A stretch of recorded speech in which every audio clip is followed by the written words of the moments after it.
So hello everyone and welcome to what is now the 10th in the Freethinkers series of Freethought History Webinars. I'm Daniel, I'm the editor of the Freethinker and your host this evening, even though I'm a disembodied voice owing to camera troubles. On the screen you should be able to see our website, social media, all of that sort of thing, so please do check those out if you haven't already. So I'm just about to hand over to our guest who will give a presentation. And then we'll open up to questions and discussion. Our guest tonight is Bonnie S. Anderson, Professor Emerita of History at Brooklyn College and the Graduate Center of the City University of New York. And she's the author of various books, including a book about the subject of tonight's webinar. The book is entitled Ernestine Rose, the Rabbi's atheist daughter, Ernestine Rose, international feminist pioneer. So I shall just hand over to Bonnie and apologize again for the late start there. Okay. Do I click on my picture? No, you should be fine just to... Okay, I'm on a very go. small screen on my end. Anyway, if you can hear me and see me, I'm delighted to talk about Ernestine Rose, who was very famous in the 1850s, both in the United States and also in Great Britain, where she spent the last 20 years of her life. But she was then virtually forgotten completely until the late 20th century. She was an amazing woman. She fought for three causes. Free thought was one, the other was women's rights, and then abolition of slavery. And sometimes they clashed because both abolitionism in this country and the women's movement were very religious, and that religion, of course, was Christian. So let me begin. She was born in Poland, which didn't exist at that point. It had been partitioned, as it was called, between Prussia, Russia, and Austria. And she was the only child of a rabbi in a town called Piotrków Trybunalski. The Trybunalski part, which is connected to our word tribune, had been the Supreme Court of Poland under the monarchy before it was dismembered. And she was born into three disadvantaged situations. First of all, she was Jewish. Now, Jews were actually, in the 17th century, Poland was considered the paradise of Jews.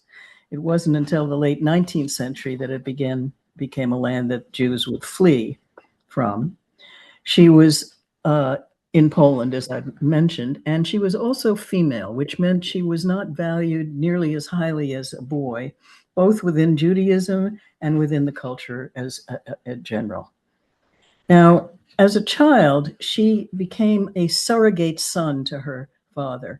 This was a fairly common happening when the father had no male children. And he taught her at home, and he taught her things that only boys were supposed to be taught in Judaism. He taught her to read Hebrew, and he also taught her to study the Torah, the first 5 books of the Hebrew Bible, the Old Testament. And little boys were supposed to ask questions, but when she started to ask questions, her father told her little girls are not supposed to ask questions. And that may have been the beginning of her life of rebellion, in a way. She began to question the Sabbath, which was, on the Sabbath day, thou shalt not work. And it was very strictly enforced in Jewish communities.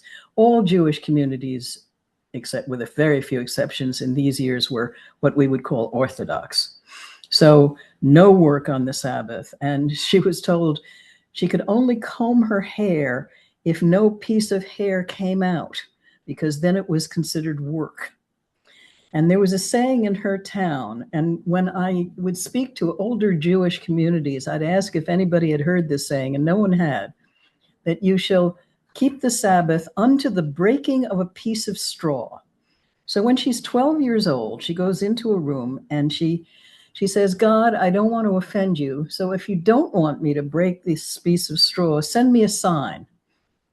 And he doesn't, and she breaks the straw. And from then on, she really doesn't believe in Judaism anymore, but she keeps practicing it until she's 15.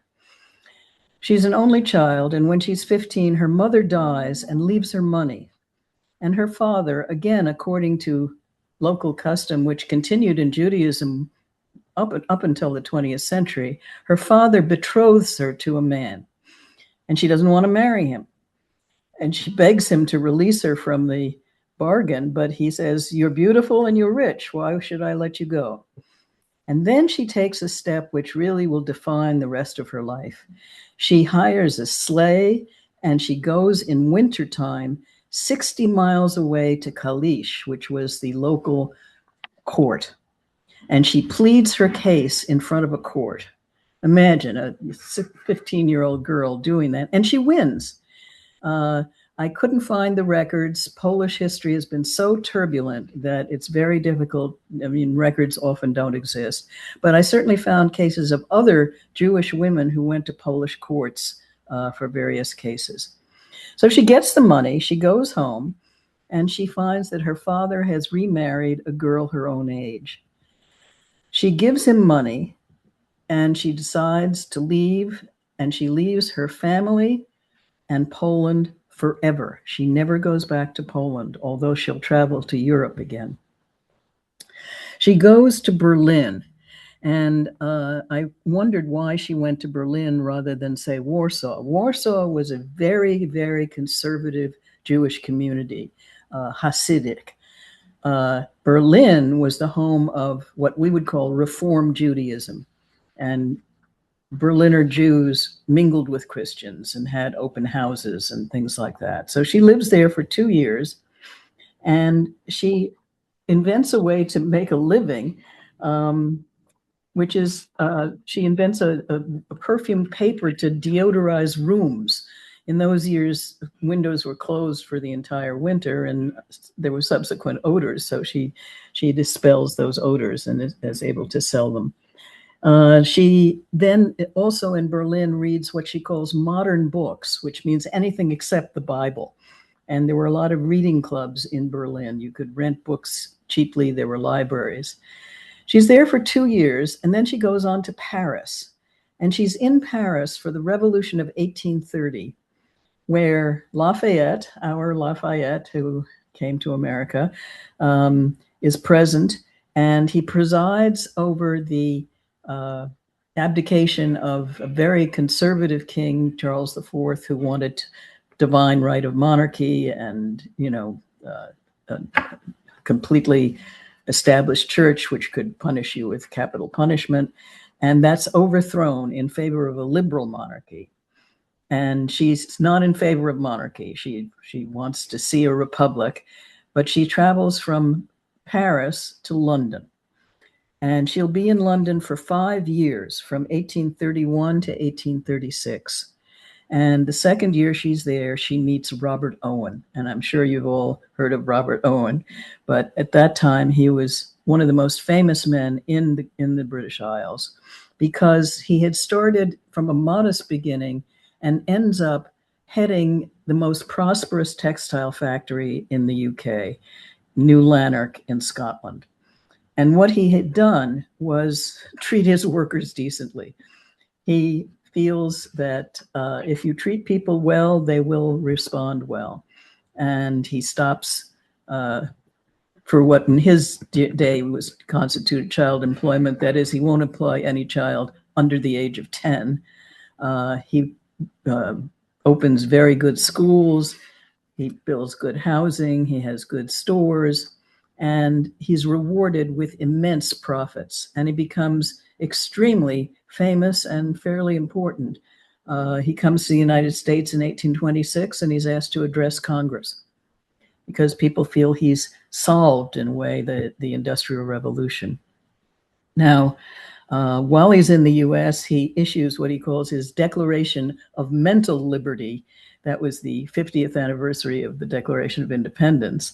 And he argues that there should be no private property, no religion, and no contemporary marriages which are founded both on religion and property.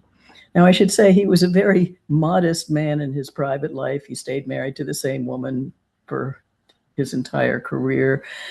He treated his children well, but his ideas were extremely radical. And Rose becomes his surrogate daughter. She calls him my dear father in a letter and signs it your daughter. And she just thinks he's a marvelous human being. Both of them prized reason. Both of them wanted to do away with social distinctions, including that of sex. And women could speak in Owenite circles, unlike in most other groups, even quite liberal groups. And that's where she begins to speak publicly, even though she writes that she had to wash all the dishes from tea time after her speech. Owenism provided her with a social life. They had dances, they had gatherings, they ate together, and it's where she meets her future husband, William Rose. Now, Rose, by the 20th century, is a Jewish name in Great Britain, but in the 19th century, it was not. And one of the many things I haven't written, I was going to do an essay called Negative Research, because knowing a bit of British history, I knew the census had started in 1810, and I thought I can find out about William Rose.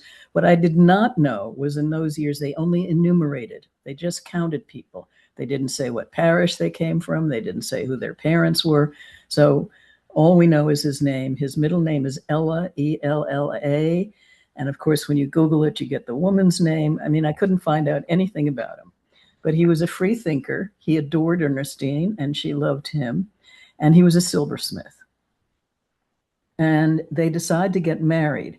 Now, that wasn't easy, because in England of those years, in order to be officially married, you had to be married in the Church of England. And of course, they don't want to do that. So what they do is hire a notary public to come to an apartment and to testify that they both swore marriage oaths to each other. Once they're married, they decide that they want to leave England and go to the United States. And this was the era in which Owenite communes were founded, both in Great Britain and in the US, small communities of like-minded people.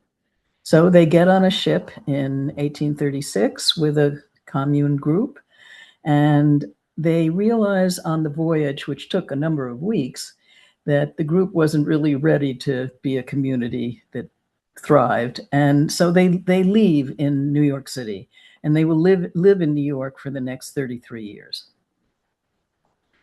So when she's there, she begins political work. And it's really in two areas. She gets a petition for married women's property rights, which seems an odd career for a socialist, but she had some property from, the marriage settlement. And at that time, when women married, as the saying was, I think this is Blackstone, man and woman become one person, and that is the man. And the man would own all your property, including wages. So she goes around New York with her broken English. She was amazing at languages, because she grew up speaking Polish, Yiddish, Hebrew, and then she learns German, French, and English. And she takes that petition around New York, gathering signatures. Women in New York will not get property rights until the late 1840s. The other thing she does is begin to speak in Owenite circles, which were fairly common in New York in those years. She is, in the Owenite newspapers, she's praised because she's a respectable married woman, and she's often contrasted to Fanny Wright. Fanny Wright had been an Englishwoman who had come to New York, become very popular, then got pregnant out of wedlock and left in disgrace. So she's often contrasted with Fanny Wright, or by hostile people compared to her. The word used by people against free thought was, you were an infidel. And when you're a woman, infidelity also has a sexual aspect to it. So she's, counter to that. Now, when she was in New York, the Americans held yearly banquets in favor of Thomas Paine.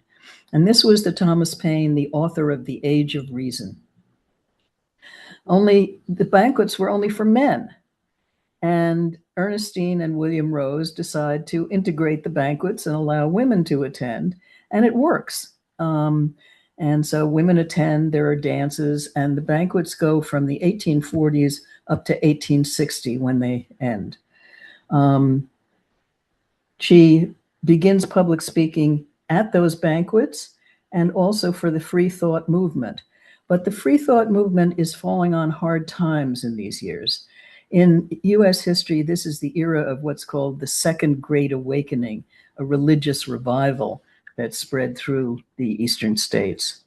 And she tries to weave free thought into her other causes. At an early women's meeting, she says women should never enter churches. And she's booed and hissed, and she has to back off from that.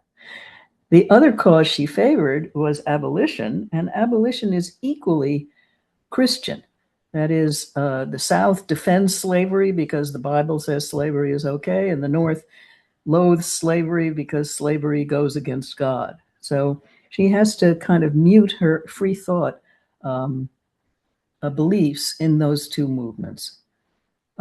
She remains devoted to Owen, but when Owen in later life embraces spiritualism, she doesn't go along with that at all. And she and William decide not to enter an Owenite commune. They flirt with the idea, but again, they don't think the commune really works. Now, to give you just one contemporary's view of her, William Lloyd Garrison, who was a very active leader of the anti-slavery movement, to the point where he would burn the Constitution in public because it countenanced slavery, said of her, "During the whole history of the movement, with the single exception of that noble woman, Ernestine Rose, I do not remember a single prominent speaker on our platform who could truthfully be called an infidel." Now that's a friend, so that was the way things were. She meets other women through her work for married women's property rights, but mutes free thought in front of them. All the other women in the early women's rights movement embrace Christianity and argue that Jesus supports women's rights and, that you have to be a believer in order to be a feminist. She does argue for free thought at two Bible conventions, which were held in the 1850s, people arguing whether the Bible was true or not. And of course, she takes the side that it is not. She's attacked, and schoolboys from a neighboring institution turn out all the lights. And at that time, a Maine newspaper writes, not specifically about her, but they write, "We know of no object more deserving of contempt, loathing, and abhorrence than a female," underlined, atheist. So it was considered especially bad for women to be freethinkers. In 1858, she speaks at a free convention in Vermont, which all sorts of people came to, and begins to see herself, and she'll use this phrase often, as a minority of one. The phrase originally was used by Henry David Thoreau, that, a man who's right can be a minority of one. But she feels alone in many of her institutions. She was accused of free love, which meant, not being faithful to your husband or having sex without being married. And she vehemently denies it. She thinks it's awful. And she's has to mute her free thought, as I say, both in abolition and in the women's rights movement. The women's rights movement really takes off in the 1850s. There are national conventions which draw up to 3,000 people every single year throughout the eastern states. And one of them, she's the presiding officer, and she always speaks, and she's lauded as an excellent public speaker, although people always mention that she has an accent. They don't know exactly from where, but they always mention it. The 1860s are very difficult for her. In the 1860s, as you know, the U.S. Civil War begins in 1861, and the women's movement decides to suspend all operations during the war. So that's difficult.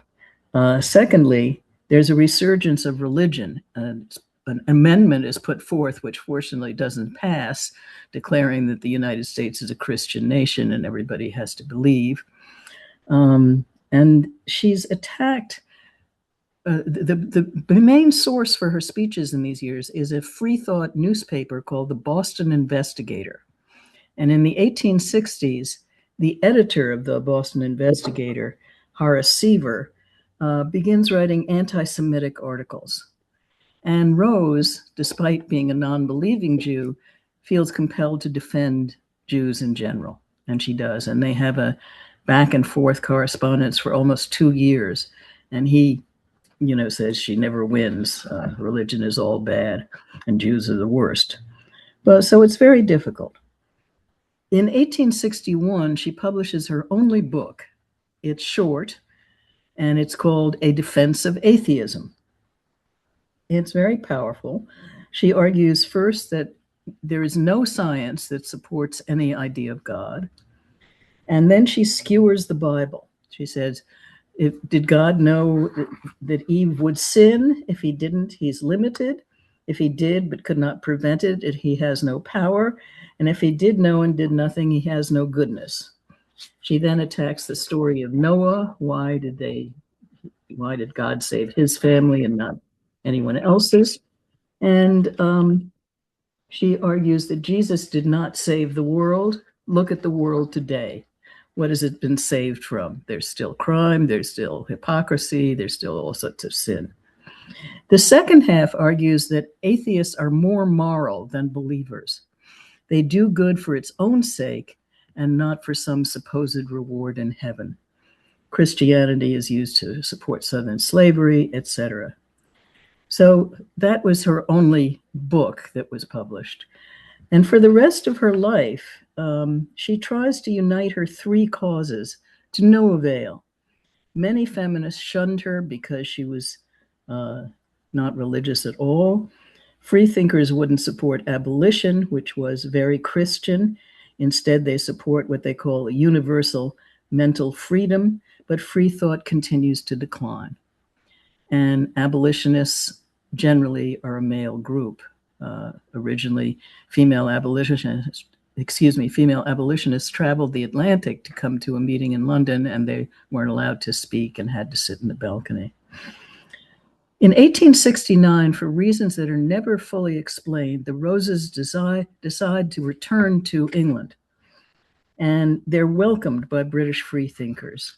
They'd met George Jacob Holyoake on an earlier visit, and he became a good friend of Ernestine and Williams. And then they meet Charles Bradlaugh, who is the editor of the National Reformer and helped found the National Secular Society. He becomes a close friend, as do his 2 daughters, Hypatia, named for a Greek woman philosopher stoned to death by Christians, and Alice. She's also welcomed by Moncure Conway, who is a very liberal minister, and she speaks in 1871 at his chapel about Owen. Her last major public speech occurs also in London in 1878 at the London Conference of Liberal Thinkers, and she is against all religion and makes no bones about it, even the liberal ministers who have been punished by their churches for attending the meeting. And she ends up supporting Annie Besant, who had lost custody of her daughter for preaching contraception. And Rose says, it would not have happened if she had been a man, which was perfectly correct. So she speaks there. At one point, she says, to everyone, I wanted to say Godspeed, and everybody bursts out laughing because that's not what a freethinker would normally say, but they think she's wonderful. And that's her last major public address. In 1882, William dies, and her friends Elizabeth Cady Stanton and Susan B. Anthony come to visit her, and the picture here, Ernestine Rose is the third woman from the left. It's hard to see, and her hair is turned white. She as I say, William dies, and Stanton and Anthony visit her and say, what a shame she doesn't believe she will meet him in heaven. But she's glad to see them. And she always has a lot of friends. She continues to support Freethought. In 1885, she sends $10 to Robert Ingersoll's Secular Society in the United States. And she's also attacked by people who despise Freethought. In 1887, she gets an insulting letter from someone who got her Defense of Atheism, tears it up, sends it back to her, and says, and this was quite common in this period, that she would convert on her deathbed. You know, that was supposed to happen, you know, that when they were faced with the possibility of death, freethinkers would become converted. So she arranges for a friend to be with her when she is extremely ill, and people are with her when she dies. She dies in 1892, and Holyoake gives her eulogy, and she's buried in London with her husband. I'm blanking on the name of the famous cemetery, Highgate and the cemetery. So after her life, she was really written out of history. She's very well known in the middle of the 19th century. By the middle of the 20th century, nobody's heard of her. In 1871, the Boston Investigator said that she would be appreciated in 100 years, which actually did happen. By the last quarter of the 19th century, of the 20th century, excuse me, people are becoming interested in her. And I came across her reading the book I wrote before Ernestine Rose, which was called Joyous Greetings, the First International Women's Movement. And that's where I first encountered her. And I became fascinated by her and really wanted to write a biography. I'm going to end by quoting a Gallup poll that was taken in 2012 in the United States. It showed that more Americans would vote for Blacks, Jews, women, gays, and Muslims for president than for atheists. But 54% said they would vote for an atheist. It was up from 18% who said they would in 1958. And as Ernestine Rose often said, the world moves. So thank you. And any questions?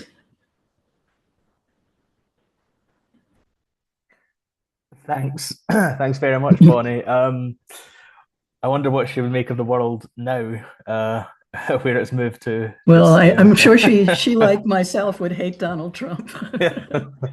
I mean, the hypocrisy of the man to hold a Christian service when he's in Florida playing golf. I mean, you know, anyway, don't get me started.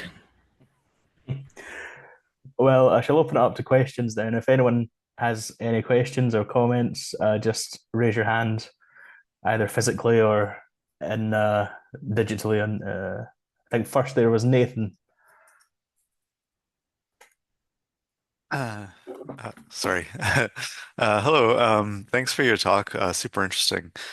The question I wanted to ask was kind of about like her ethnic identity as someone who's Jewish. Like, is that something that is that an identity that continues to be important to her, or after like, obviously she's not a Jew in a religious sense, but in an ethnic sense, does she identify in that way? Um, Yeah, does she? I mean, you mentioned like her kind of back and forth with Horace Seaver. So Right. obviously she's concerned about anti-Semitism to some extent, but yeah, but I just wonder about that. Yeah, thank you. She really identifies more as a Pole. And Mm, it's very different in those years because in the United States, at least, Poles are seen as heroic rebels, you know, like Kosciuszko or Chopin. You know, they left Poland because they were noble people, and she's compared to Kosciuszko. So that's first. She never denies that she's Jewish by origin, but she doesn't believe in it. So the passage with Seaver is very difficult for her, because she's arguing that Jews become like the society they're in. And if they're treated fairly, they act fine. And if they're oppressed, they don't, which is fairly commonsensical. But it's a difficult position for her to be in.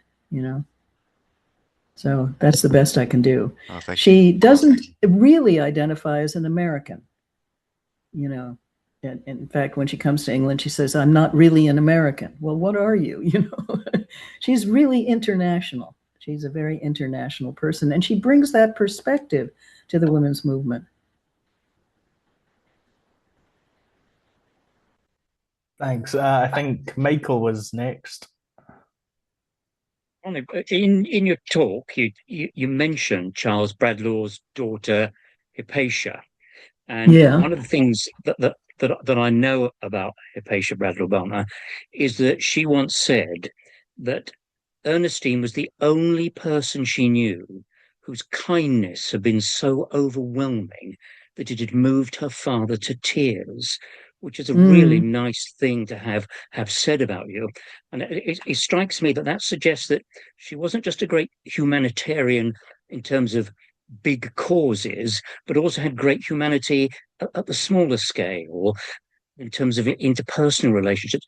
Did your research seem to confirm that? Absolutely. In fact, something I did not mention is, as you know, Bradlaugh keeps being turned away from Parliament because he won't swear an oath. And he describes one time, he said, "I was so cheered up by Mrs. Ernestine Rose, who kissed me as I left the chamber." So they were very close. And one time, I think Alice is at her house, and another woman who's a Christian sees her and says, "How dare you associate with that woman?" And she says, "If I had to choose, I would pick Alice over you. Do you still want to be my friend or not?" And the woman says, "I do want to be your friend." So she was a very kind and gracious person. And she and Holyoake end up going to Brighton in the summer together, and they have houses side by side, and she's in a wheelchair at the point. And a friend or a newspaper editor, one of the first women editors, comes to her house and says she has piles of pennies on a windowsill to give to poor people and people in need, and she's a very good person. Unfortunately, she didn't think she was important. So near the end of her life, she has a maid destroy all her papers,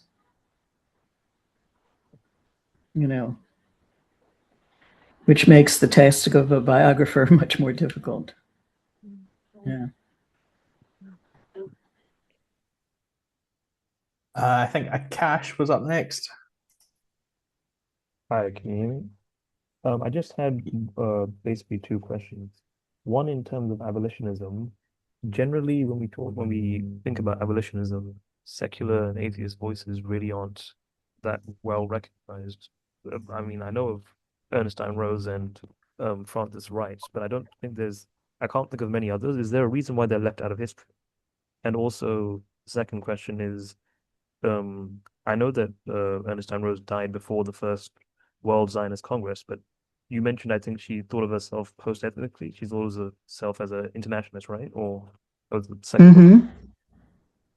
I didn't quite get the second question. Did she think of herself post-ethnically, or did she have any awareness of Zionism as a movement, or? No, not at all. I mean, it's just beginning at that time, and that's near the end of her life. But in terms of women in abolition, a number of American women say that it was abolition that made them feminists. Lucretia Mott, for instance, goes to London for an anti-slavery conference, and the women are not allowed to take part, and they have to sit in a balcony and be silent. And Elizabeth Cady Stanton is there because her husband, Henry Stanton, is a delegate, and she's up in the balcony, and that's where she and Mott meet and become good friends. And when Mott visits Seneca Falls, where Stanton is living, that's the origin of the Seneca Falls 1848 Women's Conference. So abolitionists made feminists out of a lot of women who were in the movement because they were so oppressed within the movement. Thanks. Bob, I see. Oh, sorry. No, I was going to say there's I came across no mention of Zionism or of Israel or anything like that. Well, just to hop on the back of that, then, what do you think she would have made of that movement, given her own background? My guess is she would have been opposed to it because it is a theocracy. You know, she didn't believe in religious domination. Sorry. Yeah, Bob. One reason she likes America is it's a republic and not, you know, supporting any religion. You know, America was founded, after all, on the freedom of religion. Mm-hmm. It's a splendid book, Bonnie. Thank you. Thank you very much. It reads very well. It's very easy to follow. At times, it's almost a bit like a novel on occasions. Mm-hmm. Thank you very much. And that's the only picture of her that exists, is the one on the cover. Yeah. I note your comment about the fact that she was forgotten, and she may have been remembered a bit, but she's not been remembered that much. And I find it a bit curious, the comparison between her and Annie Besant, where sometimes there almost seems to be an Annie Besant industry out there, in comparison anyway. And I don't quite understand. I know Annie Besant was very good at self-publicity, shall we put it that way? But I don't quite understand the difference. Have you got any more light to throw on that as to why she is so forgotten? Well, I think because she was such an outlier in American society. She's a foreigner, she's a Jew, she's an atheist, and she's a woman. You know, I mean, women's history kind of gets reinvented in this last quarter of the 20th century. And all those other factors. There's a Jewish journal, a big Jewish magazine that in the 1920s writes, "Who today has heard of Ernestine Rose?" You know, that she's been forgotten even by the Jewish community because she didn't believe in religion, you know, so they don't really wholeheartedly back her either, you know, and she's an outlier. She's in an oppressed situation every which way.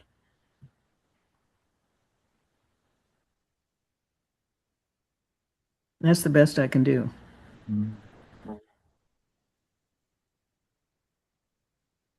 I think I see Robert. Did you have your... Edward Royal has. Oh, yeah. Let me see. Yep. Okay, Edward then, I think. Right. Yeah. Couple of points. First of all, just a small correction. Fanny Wright was not English. She was Scottish. Oh, she was Scottish? Yep. And sorry. The other way, I wonder if I can recall coming across Ernestine Rose in the Holyoke papers in particular. Were there any contacts with Chapman Cohen? I don't recall coming across any, but I did not read the Holyoke papers, I have to tell you. Can I interrupt there, because I think there's an interesting point underlying that, because Foote didn't have much to say about Ernestine Rose either. I mean, she may have, and I suppose shame on the Freethinker really, is that the Freethinker gave her quite a, there was some sort of death notice in there, but it was very brief. And Foote and the Freethinker had little to say. And I find it a bit mysterious that she was forgotten by them, for example. Well, there are some Freethought biographical dictionaries, and she's in them. Yeah. You know, ones that come out in the last quarter of the 19th century. She's present in those. Well, I think they remembered her more than anybody else did, Consider this webinar making up for that omission.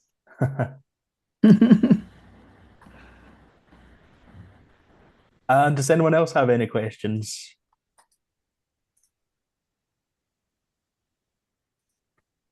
I don't see any. Well, thank you very much. I've really enjoyed doing this. No. Yeah, no, thank you very much. It was great. And apologies to everyone for our technical difficulties and for the fact that I'm a voice in the clouds today. But I appreciate you all coming along. And if you want to check out Bonnie's books, of which the Ernestine Rose one is one of many, do take a look at our website, which is it bonniesanderson.com? There's no S, just bonnieanderson.com. And for the Americans, I'm going to post this interview, right, on my website. Yeah, you said I could do that. There will be a video, yeah. Great. So if you send that to me, that would be great. I will do. Thank you very much. Thank you. Thank you. So interesting. Great. Great. Wonderful to have an audience. Bye. Bye. Bye.